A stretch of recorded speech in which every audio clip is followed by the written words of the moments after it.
Mini ব্লগে share করেছিলাম বাপের বাড়ি যাচ্ছি। বাপের বাড়ি যাওয়ার দুদিন পর গেছিলাম বিন্ধ্যাচল।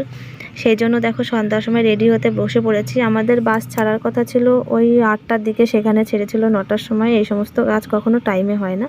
তো এই বছর বরকে নিয়ে গেছিলাম, আগের বছর ছেলেকে নিয়ে গেছি, তার আগে একা গেছি।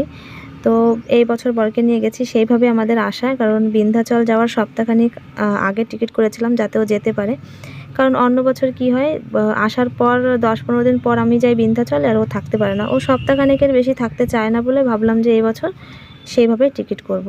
তো যাই হোক, রেডি হয়ে বেরিয়ে পড়েছিলাম। আর অনেকটা দূরের রাস্তা, মির্জাপুর প্রয়াগরাজের ওই কাছাকাছি আর কি। জানি না কতটা দূর হবে, মানে মির্জাপুর শুনেছি, কিন্তু প্রয়াগরাজ ওর থেকে কতটা দূর সেটা আমি সঠিক জানি না। ওর কাছে কাছে শুনেছি।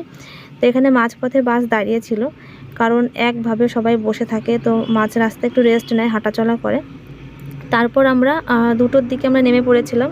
ওখানে নামার পর সেখান থেকে হেঁটে গেছিলাম গঙ্গায় স্নান করতে। আর এই সময়টা বেশ ভালো লাগে, সবাই একসঙ্গে হেঁটে হেঁটে যায়, কত মানুষ, কত লোকজন।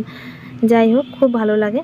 কিন্তু এই বছর না ওয়েদারটা একটু অন্যরকম ছিল। অন্যবার গরম থাকে, আবার অতটাও ঠান্ডা থাকে না, কিন্তু এই বছরটা একটু ঠান্ডা ছিল। তার কারণ এদিকটায় বৃষ্টি হয়েছিল, আমাদের ওদিকটা হয়নি, বাড়ির দিকে হয়নি, কিন্তু এদিকটায় দেখি বাসের থেকে যে বৃষ্টি হয়েছে, রাস্তা পুরো ভিজে।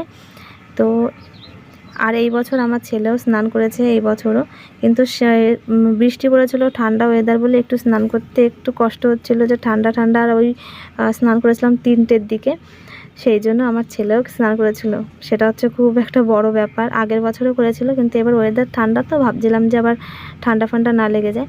তো আজকের মতো এতটাই, দেখা হবে নেক্সট পার্টে, তোমরা দেখতে পারবে। তো কেমন লাগলো কমেন্টে অবশ্যই জানিও।